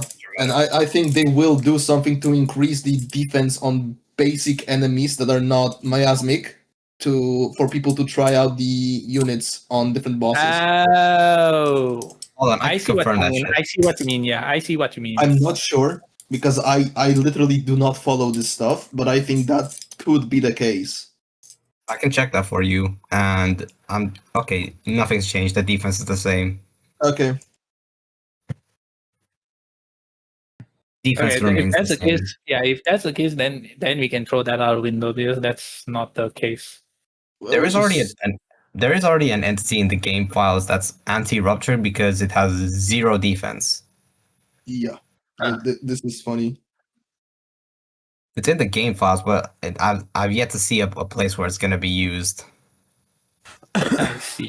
They'll surprise us with it probably somewhere. It's called Flame Dreamer. If you remember the Flame Cantor, it's a variant of him. Well, I'll be screwed, but that's that. Then there's also the fucking boss that came out this patch. If you know who Hator is, he's basically your Ice Weak boss that's anti-Miyabi because of his unfreezable shit, even though he's Ice Weak. Yeah. Oh, we're getting into Genshin territory of nerfing. Venti. He also has a shit ton of defense. If you want the comparison, your typical entity, they will always have 950 defense. These guys have 1,580. Yeah, because it's a Rupture boss. It's a 66% increase. Yeah. That's at a baseline. Wandering Hunter has the same defense, and then his stage buff gives him 40% more of that. With Miasma, you make another 80%, so it goes up to 3,500. And the Rupture Agents just ignore all that. Yep, Rupture Agents don't give a shit. Which is funny that they still are not able to do true damage because of how damage is calculated. I mean, yeah. I mean, look at Butcher. They can't do true damage because he has an armor that can only be broken by disorder. It's not even that. The enemy always receives 80% of the damage you deal because of how damage is calculated. That's with the defense multiplier. Yes. Rupture Agents will have a 100% of that, but even in Miasma, you're only at 70%. Even outside of it, our Rupture Agents will still not deal 100% damage. Why is that? It still is gonna be 80. Why is that though? Because am I missing something? Give me a second. Because I know about the defense multiplier, but is there something else I'm missing? There is something that damage calculation doesn't take as account, and before the damage is converted to the enemy as dealt damage, there is something that takes 20% off of it, and it's permanent for everything. Is it the resistance? I don't think it is. I know weakness gives you a 20% extra damage. Yeah. Well, it's extra damage days and anomaly build up to be specific. Where the fuck was it now? So is it classified differently as a damage reduction, which is not defense, or is it some coding, not issue, but some coding Here's the thing? thing. As much as I want to believe Argo, it just doesn't make sense because it doesn't really look like it has a purpose. I want Bonnie Way's fucking weapon so fucking bad. I might just cop that shit from I Monaco. want to give it to fucking Monato so fucking bad. Is it that Touche. good? We're gonna make him an It's- S rank by giving him an S rank weapon. Base. Though to be Yep. fair, Monotone There's only- is a there's only really two solid types of agent. defense, though. I mean, in the damage calculation, there's only two types of. I mean, There is two sources of something defense. called damage taken as a thing in the game. Damage taken is just the amount of damage you deal. Yes, but also, where the fuck is it? Can I actually like find it or no? Damage taken. Yes, because Rapture agents skip the defense multiplier, right? Yeah, they do. They skip it. But the damage taken as a whole is still 25% minus of the damage that you deal. Yes, that is correct. That is correct. Now this is where I'm lost because this is new information to me. I found it. No. Muzzy explained it. It's basically in I- the damage taken multiplier, where the damage taken it is kind of like a debuff on the enemy. So if they have a damage taken reduction, then that is shaved off. They basically shave off some damage from there. So if it does have a debuff where it takes increased damage, that is a debuff. But if they have a buff where they reduce damage taken, that is a buff for them. So, wait, I see what this is. I see what you mean now. Yeah. It is basically on the enemy where the damage calculation would only apply when you're dealing when the damage you're dealing, it is after that applied onto the enemy, and then from the enemy it needs to recalculate from there. I see. That's why there's two different sources of defense, resistance, and then damage taken, because the damage taken is considered a different formula of calculation. But stun state. It's not an output, it's a calculated input. Yes. It's And then the stun multiplier is applied right at the end of the damage calculation. So again, that's a different formula applied after it has taken into account the defense, the resistance, and the damage taken. well, because stun multiplier is just an increase of your overall damage. That's Yes, why. exactly. So the calculation is all separately applied, but when the damage output comes out, it outputs all together. But the formula applies differently. Yeah. I wouldn't call that wrong. So in this case, it's minus 25 because he was talking about the fucking gas lord, or what he's called. Oh wait, Argo. This is now I know what I remember this video. Yeah. And this is I remember this calculation. That 25% is from miasma only. It's from miasma only. Okay, but It's miasma yeah. only. It increases defense and gives you a damage reduction. That's what miasma does. Okay. So now we all get it. Like we all understand each other. That 25% is not natural. It's miasma only. Okay, so if that is only miasma, then I don't see how it would affect anything else. It's miasma only because This is my bad. it affects anomaly and attack the most because they also have to deal with the 80% increased defense miasma gives. Yep. I get that. But rupture agents still suffer from it because You 25% do is not deal 25%. damage. Was it the 25% damage reduction or the other way around? Because It's a damage reduction because miasma when miasma is present. hang on, miasma. Miasma. I had to. I'm sorry. You're good. You're good.